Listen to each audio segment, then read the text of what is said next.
Hello friends, welcome back to MKP English.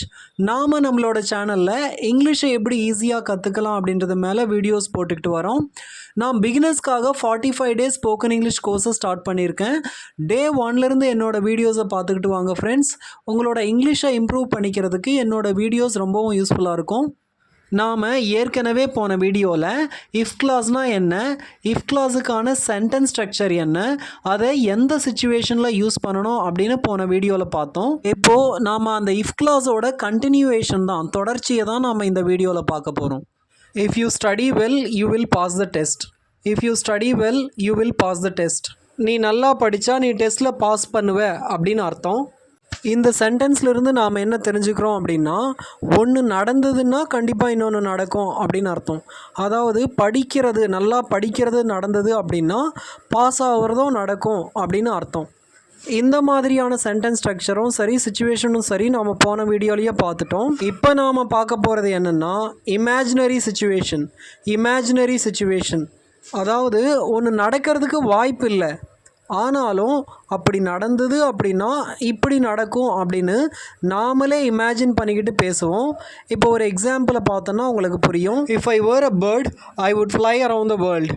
If I were a bird I would fly around the world. நான் ஒரு பறவையாக இருந்தேன் அப்படின்னா உலகம் முழுக்க சுற்றி வருவேன் அப்படின்னு அர்த்தம். இப்போது இந்த ரெண்டு சென்டென்சஸையும் கம்பேர் பண்ணி பாருங்கள். If you study well you will pass the test. If you study well you will pass the test. இப்போது ரெண்டாவது சென்டென்ஸை பாருங்கள். If I were a bird I would fly around the world. முதல் சென்டென்ஸ் வந்து நீ நல்லா படிச்சியனா பாஸ் ஆவ அப்படின்னு அர்த்தம். இங்கே நடக்கிறதுக்கான வாய்ப்பு இருக்குது. நடக்கிறதுக்கான வாய்ப்பு அப்படின்னா நல்லா படித்தா பாஸ் ஆகிறதுக்கான வாய்ப்பு இருக்குது. ஆனால் ரெண்டாவது சென்டென்ஸை கவனிங்க. If I were a bird, நான் பறவையாக இருந்தால் ஐ would fly around the world, உலகம் முழுக்க சுற்றி வருவேன், உலகம் முழுக்க பறந்து வருவேன் அப்படின்னு அர்த்தம். இங்கே நான் பறவையாக மாறப்போகிறதும் இல்லை, உலகம் முழுக்க பறந்து வரப்போகிறதும் இல்லை. இது வந்து என்னோட இமேஜினேஷன் தான். ஆனால் முதல் சென்டென்ஸ் வந்து என்னோட இமேஜினேஷன் கிடையாது.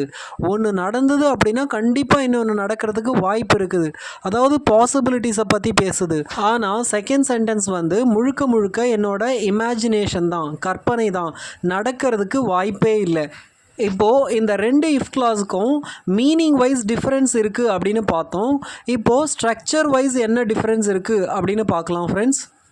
முதல் டைப்க்கான ஸ்ட்ரக்சர் என்ன அப்படின்னா, அதாவது ஒன்று நடந்தால் இன்னொன்று நடக்கிறதுக்கான பாசிபிலிட்டிஸ் இருக்குது அப்படின்னு சொன்னோம் இல்லையா, அந்த இஃப் கிளாஸ் டைப்க்கான சென்டென்ஸ் ஸ்ட்ரக்சர் என்ன அப்படின்னு கேட்டிங்கன்னா, முதல்ல இஃப் வரும். இஃப்க்கு அடுத்து subject plus V1 plus object. Object வந்து ஆப்ஷனல், இருக்கலாம் இல்லாமலும் இருக்கலாம். இஃப் வரும், சப்ஜெக்ட் வரும், அதுக்கு அடுத்து V1 வரும். அதுக்கடுத்து இன்னொரு பார்ட்டில், அதாவது இது வந்து முதல் பார்ட்டு, இந்த சென்டென்ஸ்லையே, இந்த சென்டென்ஸ் ஸ்ட்ரக்சர்லேயே இது வந்து முதல் பார்ட்டு. இன்னொரு பார்ட் என்ன அப்படின்னு கேட்டிங்கன்னா மெயின் கிளாஸ் பார்ட் அப்படின்னு இருக்கும். என்னோடய போன வீடியோவை பார்த்துருந்தீங்க அப்படின்னா இது உங்களுக்கு இன்னும் நல்லா புரியும். முதல்ல இஃப் கிளாஸ் பார்ட் வரும், அதுக்கடுத்து மெயின் கிளாஸ் பார்ட் வரும். இந்த மெயின் கிளாஸ் பார்ட்டில் முதல்ல என்ன வரும் அப்படின்னா சப்ஜெக்ட் வரும், அதுக்கடுத்து வில் வரும். வில் பிளேஸில் நாம் மே, கேன் இதை கூட யூஸ் பண்ணிக்கலாம். ஸோ முதல்ல சப்ஜெக்ட் வரும், அதுக்கடுத்து வில் வரும், இந்த வில்லுக்கு அடுத்து V1 வரும். ஸோ இதுதான் இந்த முதல் டைப்புக்கான சென்டென்ஸ் ஸ்ட்ரக்சர். இது வந்து பாசிபிலிட்டியை பற்றி பேசுது. இப்போது ரெண்டாவது சிச்சுவேஷனுக்கான, ரெண்டாவது டைப்புக்கான சென்டென்ஸ் ஸ்ட்ரக்சரை பார்க்கலாம். அதாவது இமேஜினரி சிச்சுவேஷன் அப்படின்னு சொன்னோம் இல்லையா, அதுக்கான சென்டென்ஸ் ஸ்ட்ரக்சரை பார்க்கலாம். முதல்ல வந்து இஃப் வரும், இஃப்க்கு அடுத்து சப்ஜெக்ட் வரும். இந்த சப்ஜெக்ட்டுக்கு அடுத்து நாம் பாஸ்ட் ஃபார்மை தான் யூஸ் பண்ணணும், அதாவது V2வை தான் யூஸ் பண்ணணும். இப்போது ஹேவ் அப்படின்றது வந்து ப்ரெசன்ட் டென்ஸ் இல்லையா, முதல் டைப்பில் நாம் ஹேவை யூஸ் பண்ணுவோம், ஆனால் ரெண்டாவது டைப்பில் ஹேடை தான் யூஸ் பண்ணணும்.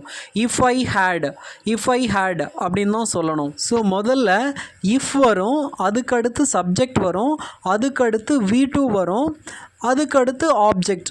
ஆப்ஜெக்ட் வந்து ஆப்ஷனல், இருக்கலாம் இல்லாமலும் இருக்கலாம். இது வந்து இஃப் கிளாஸ் பார்ட். இன்னொரு பார்ட் என்ன அப்படின்னு கேட்டிங்கன்னா, முதல்ல சப்ஜெக்ட் வரும், அதுக்கு அடுத்து would வரும்.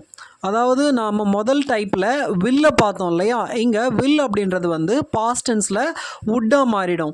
முதல்ல சப்ஜெக்ட் வரும், அதுக்கு அடுத்து வுட் வரும், அதுக்கு அடுத்து V1 யூஸ் பண்ணணும். இதுதான் ஃப்ரெண்ட்ஸ் இந்த இஃப் கிளாஸில் இருக்கிற 2 டைப்புக்கான சென்டென்ஸ் ஸ்ட்ரக்சர். இப்போது இது ரெண்டுத்தையும் மிக்ஸ் பண்ணி சில எக்ஸாம்பிள் சென்டென்ஸை பார்க்கலாம், நமக்கு கன்ஃபியூஷன் இருக்காது. If I knew his phone number, I would call him right now. If I knew his phone number, I would call him right now. எனக்கு வந்து அவனோட ஃபோன் நம்பர் தெரிஞ்சுது அப்படின்னா நான் அவனுக்கு இப்போ கால் பண்ணுவேன் அப்படின்னு நான் இமேஜின் பண்ணிக்கிறேன். இது வந்து இமேஜினரி சிச்சுவேஷன், அதாவது செகண்ட் டைப். அடுத்து செகண்ட் சென்டென்ஸை பார்க்கலாம். If I were you, I would apologize to her. If I were you, I would apologize to her. ஒருவேளை உன் இடத்துல நான் இருந்தேன் அப்படின்னா நான் கண்டிப்பாக அவகிட்ட மன்னிப்பு கேட்பேன் அப்படின்னு அர்த்தம்.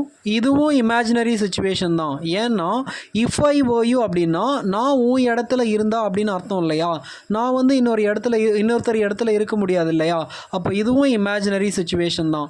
இதுவும் செகண்ட் டைப் தான். நான் கொடுத்துருக்கிற இந்த ரெண்டாவது எக்ஸாம்பிள் சென்டென்ஸில் உங்களுக்கு ஒரு டவுட் வரலாம். இஃப் ஐ were you ஏன் நீங்கள் வேறு யூஸ் பண்ணியிருக்கீங்க, ஐக்கு அடுத்து பாஸ்ட் டென்ஸில் நாம் வாஸ் தானே யூஸ் பண்ணணும் அப்படின்னு நீங்கள் கேட்கலாம். நாம் பாஸ்ட் டென்ஸில் I was reading, I was writing அப்படின்னு தானே சொல்லுவோம். அப்போது இங்கே மட்டும் ஏன் ஐ வேர், இஃப் ஐ வேர் அப்படின்னு வந்ததுன்னு நீங்கள் கேட்கலாம். நீங்கள் இஃப் கிளாஸில் செகண்ட் டைப்பில், அதாவது இமேஜினரி சிச்சுவேஷனில் ஐ வந்தது அப்படின்னா நீங்கள் அந்த ஐக்கு அடுத்து வேறு தான் யூஸ் பண்ணணும், வாஸை யூஸ் பண்ணக்கூடாது. இது இஃப் கிளாஸ் சென்டென்சஸாக இல்லாமல் நார்மல் சென்டென்ஸாக இருந்தது அப்படின்னா அதை பாஸ்ட் டென்ஸில் சொல்லும்போது ஐக்கு அப்புறம் நாம் வாஸை தான் யூஸ் பண்ணுவோம். ஆனால் இஃப் கிளாஸில் மட்டும் செகண்ட் டைப்பில் இமேஜினரி சிச்சுவேஷனில் நீங்கள் இஃப்க்கு அடுத்து ஐக்கு அடுத்து வேறு தான் யூஸ் பண்ணணும். இப்போது இந்த தேர்ட் சென்டென்ஸை பாருங்கள். If you call me I will help you. If you call me I will help you. நீ என்னை கூப்பிட்டேன்னா நான் உனக்கு உதவி செய்வேன். இங்கே கூப்பிட்டா உதவி செய்யக்கூடிய அந்த பாசிபிலிட்டியை காட்டுது, அதனால் இது வந்து ஃபர்ஸ்ட் டைப். இப்போது இந்த இஃப் கிளாஸ்லேயே நாம் தேர்ட் டைப்பை பார்க்கலாம் ஃப்ரெண்ட்ஸ். தேர்ட் டைப் என்ன அப்படின்னா, ஒன்று வந்து நடந்து முடிஞ்சிருச்சு கம்ப்ளீட்டாக, இது வந்து பாஸ்ட் டென்ஸ். அப்படி நடந்து முடிஞ்சு போன ஒரு விஷயத்து மேலே நாம் கவலைப்படுவோம், ஐயோ இப்படி ஆயிடுச்சே அப்படின்னு. இந்த மாதிரியான சிச்சுவேஷனில் தான் இந்த தேர்ட் டைப்பை யூஸ் பண்ணுவோம். ஃபர்ஸ்ட் டைப்புக்கும் செகண்ட் டைப்புக்கும் தேர்ட் டைப்புக்கும் மீனிங் வைஸ் என்ன டிஃப்ரென்ஸ் அப்படின்னு கேட்டிங்கன்னா, முதல் டைப் வந்து அது நடந்தால் இதுவும் நடக்கும் அப்படின்ற பாசிபிலிட்டியை பற்றி பேசுது, கண்டிப்பாக நடக்கிறதுக்கான வாய்ப்பு இருக்குது அப்படின்ற பாசிபிலிட்டியை பற்றி பேசுது. செகண்ட் டைப் வந்து ஒன்று நடக்கிறதுக்கு வாய்ப்பே இல்லை, முழுக்க அது நம்முடைய கற்பனையாக தான் இருக்கும். நடக்கிறதுக்கான வாய்ப்பே இல்லாத இமேஜினரி சிச்சுவேஷனை பற்றி பேசும்போது தான் நாம் செகண்ட் டைப்பை யூஸ் பண்ணுவோம். இப்போது இந்த செகண்ட் டைப்புக்கும் தேர்ட் டைப்புக்கும் என்ன வித்தியாசம் அப்படின்னு கேட்டிங்கன்னா, செகண்ட் டைப்பில் நாம் பாஸ்ட் வேர்பை யூஸ் பண்ணுவோம், அதாவது V2 ஃபார்மை யூஸ் பண்ணுவோம். அதே மாதிரி வுட்டை யூஸ் பண்ணுவோம். என்ன தான் நாம் பாஸ்ட் வேர்பை யூஸ் பண்ணாலும் இது பாஸ்ட் டென்ஸ் கிடையாது. நாம் வர்பை தான் பாஸ்ட் டென்ஸில் யூஸ் பண்ணுவோம், ஆனால் இது ப்ரெசண்ட்டை தான் குறிக்கும். இப்போது நான் பறவையாக இருந்தேன் அப்படின்னா பறந்து வருவேன் அப்படின்னு சொல்கிறேன் இல்லையா, இது வந்து நான் பாஸ்ட்டை பற்றி பேசுகிறேன் அப்படின்னு அர்த்தம் இல்லை, நான் ப்ரெசண்ட்டை பற்றியும் ஃப்யூச்சரை பற்றியும் தான் நான் பேசுகிறேன். ஆனால் தேர்ட் டைப் அப்படின்றது வந்து அந்த சென்டென்ஸில் யூஸ் பண்ணுற வேர்பும் சரி, அதே மாதிரி மீனிங் வைஸும் சரி, அது கம்ப்ளீட்டாக பாஸ்ட் டென்ஸ் தான். சரி, இப்போது தேர்ட் டைப்க்கான சென்டென்ஸ் ஸ்ட்ரக்சர் என்ன அப்படின்னு பார்க்கலாம். தேர்ட் டைப்க்கான சென்டென்ஸ் ஸ்ட்ரக்சர் என்னென்னா, முதல்ல இஃப் வரும், அதுக்கடுத்து சப்ஜெக்ட் வரும், அதுக்கடுத்து ஹேட் ப்ளஸ் V3 வரும். இஃப் வரும், சப்ஜெக்ட் வரும், ஹேட் ப்ளஸ் V3 வரும். இது வந்து இஃப் கிளாஸ் பார்ட்டு. அதுக்கடுத்து மெயின் கிளாஸ் பார்ட்டில் சப்ஜெக்ட் வரும், வுட் வரும், அந்த வுட்டுக்கு அடுத்து ஹேவ் ப்ளஸ் V3 வரும். இதுதான் தேர்ட் டைப்க்கான sentence structure. If I had come early, I would not have missed the bus. If I had come early, I would not have missed the bus. நான் சீக்கிரமாக வந்திருந்தேன் அப்படின்னா பஸ்ஸை மிஸ் பண்ணியிருக்க மாட்டேன் அப்படின்னு அர்த்தம். இது வந்து நடந்து முடிஞ்சு போன ஒரு விஷயம், நடந்து முடிஞ்சு போன ஒரு விஷயத்தை மேலே கவலைப்படுற மாதிரி நான் சொல்லியிருக்கேன். ஸோ இந்த மாதிரியான சிச்சுவேஷனில் தான் நாம் தேர்ட் டைப்பை யூஸ் பண்ணுவோம்.